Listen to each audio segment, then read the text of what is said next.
Yeah, well, the StarCraft Broodball community always managed to find technical solutions around those problems, because the Blizzard matchmaking services have never been as good as their games. We'll see how that is resolved, but historically there's always been ways. Mm. However, eSport is growing, and StarCraft 2 is at the forefront. That's very, very clear.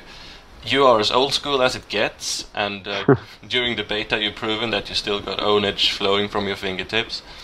It has been confirmed, for example, that you and your fellow American player QXC, together with Team Europe, Jinro and the little one, will be featured in an upcoming 2 versus 2 show match, which we haven't really seen before, casted by Husky and HD and sponsored by IRIP as they did the HDH Invitational. And I've also heard rumors that you are now part of the reputable MYM clan, and there are lots of tantalizing rumors going on these days. Things are happening at an exponential rate. What is your take on the changing scene of the game and its role as an esport?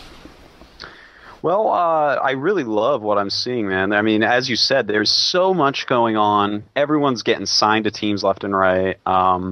There's so many tournaments, and I think this is going to be like the biggest year for esports that isn't like a fake year. Yeah, we had years before with like CGS and stuff, but that was like artificially money put in. This has all kind of been built up from the ground up, basically. So I don't know. This is like a very solid esports scene right now that we are going into with StarCraft 2. I think StarCraft 2 is going to have more tournaments and more competitive players for it than we've ever seen in an esport before. So I think it's great, and it really shows the growth overall of esports, how it's shaping up, and it's going to be a great year no matter what. Clearly, clearly. Do you see yourself participating as a player more than a caster, both, or what can you tell us about your own plans? Well, that's a good question actually. I'm definitely going to continue casting events such as WCG World Finals. I hope to do this year. BlizzCon I hope to do this year. Probably eStars Seoul. A lot of really big events. Some other smaller stuff on the side.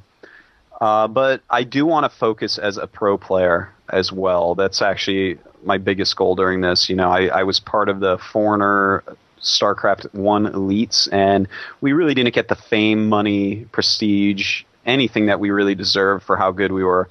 And I got some wild oats to sow, man. That's basically what it comes down to. I gotta do the pro gamer life for a bit before I settle back into something more concrete and safe. I think everybody thinks you do deserve it and that you should go for it. And we will be able to see you play soon in that 2 versus 2 show match. I know you consider one-on-one to be the one primary way of playing the game, but just to give your fans something to hold on to, do you know when that's coming online? They did announce it. I believe it was going to be this Sunday. I mean, of course, we already played the betas down, but yeah, I believe it's going to be this Sunday, and I have to say, everyone really needs to tune in and watch. HD and Husky are doing a great job, and these IRIP people have really put together some really interesting matches. We saw Tasteless versus Day 9, of course, and now this 2 versus 2 is actually going to be the first big time 2 versus 2 match out there, I think. Yeah. And I can tell you, I was in the games. I think everyone's going to enjoy the series. Yeah, I'm really looking forward to it.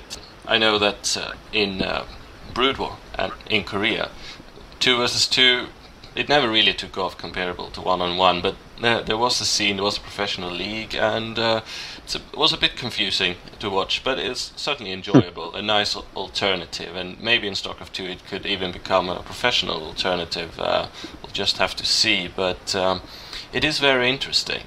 And I actually interviewed Matthew Peterson representing IRIP just the other day. Oh yeah, Kill set. Yeah, that interview came online just 2 seconds ago, and he, as a sponsor, but also as a person with a strong esports StarCraft interest, I think they've been doing a very good job. I think they're the perfect combination of corporate money and actual, genuine understanding of the scene, and that can go very, very well together. It can benefit everybody, consumers as well as investors. But he brought up some interesting ideas, namely that with the spread of what might be called on-demand consumer culture, such as through devices like the iPad and the iPhone, the esports scene and all of its content could really progress into more mainstream, less hardcore circles quite easy, because TV as a medium is a bit limited, whereas YouTube and all the other services are very inclusive. And on demand is certainly something people in the West at least are very triggered by right now. But in Korea it's always been TV, and it still is. What do you think will be the way forward for StarCraft 2 as a broadcasted phenomenon? Well, I think that's actually a really great point. I can't wait to listen to that interview, actually. That's actually a really smart, interesting point that I hadn't even thought of. But I think it is going to stay on mostly electronic devices. I believe that esports can get on TV in these other countries relatively easily. I think it just has to be presented the right way, maybe similar to the way Texas Hold'em was years ago. But, I think that it's going to remain the majority in online stuff because, I mean, there's a pretty big user base. And I think, the internet and computers. I mean, who doesn't have the internet? Who doesn't have a computer? It's a place, I think, in the future we're going to see people going to for entertainment more and more rather than the dumbed-down TV. Yeah, I think so too, and want to credit Matthew Peterson again for bringing up that with the iPad and the iPhone and the Android things are really changing. It's becoming more fluid, and people can watch StarCraft while they're on the gym or driving the car or whatever, though the latter is probably not recommended. But sticking with the TV and Korea, how's it going over there? I mean, I know there's been some controversial issues between Blizzard and KESPA, the Korean Esports Association, about broadcasting StarCraft 2, yada yada yada. How's StarCraft 2 doing in Korea? Will it be big? Everyone really does like it. I can say that for a fact. Everyone really enjoys the game, sees a lot of potential in it. But of course, there's all this crazy drama with KESPA, Blizzard, GOM, the Korean Fair Trade Association or whatever that is. So I guess we're going to have to kind of wait for it to calm down and really see where it's going to go. But I think that StarCraft 2 might have just maybe a little bumpy start, but then become bigger and bigger over time. Maybe regrow the esports scene a little bit. But, everyone likes it. It's a good game. And I think it will end up being big in Korea eventually. All right, well, we all want that to happen, I think. But also what we, as in foreigners, non-Koreans, want is to be on an equal footing. Maybe even be able to compete with the Jadons of the future at a fair level. Is that possible, do you think? Are foreigners able to actually stay parallel or even perhaps ahead with the Koreans with the new game? Well, the thing is that Koreans are going to train and train and train insanely much and just amazing work ethic.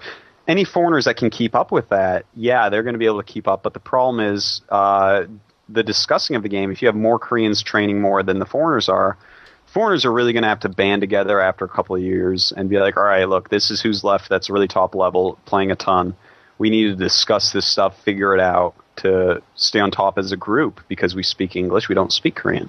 So I think that's actually one of the main things. Of course, Koreans aren't innately talented. No, they just work really hard. It's within their culture. It's part of their ethics. And that's what foreigners really have to be wary of. And they have the infrastructure for training and supporting and to build it up. Yeah, that too, of course. I mean, it wouldn't happen if it wasn't for that. Well, there are some interesting initiatives going on. I hope to interview Jeff In Control Robinson very soon after this. And I know that he and GoSuCoaching.com have got some interesting ideas for setting up some limited and crude but still promising pro gamer boot camp. Maybe they're just rumors going around, but I'm going to ask you about it. Yeah. Absolutely, they are. I think it's actually a great idea what they're doing. People can go out to Arizona and be trained by them. Just sit there and, for a few days, get some really intensive training. I think that's a great way for people to improve, no doubt about that. The really great players like those guys, they can help you so much. There's no question about that. Anyone who goes there is going to get their skill, multiplied many times over. That sounds quite interesting indeed.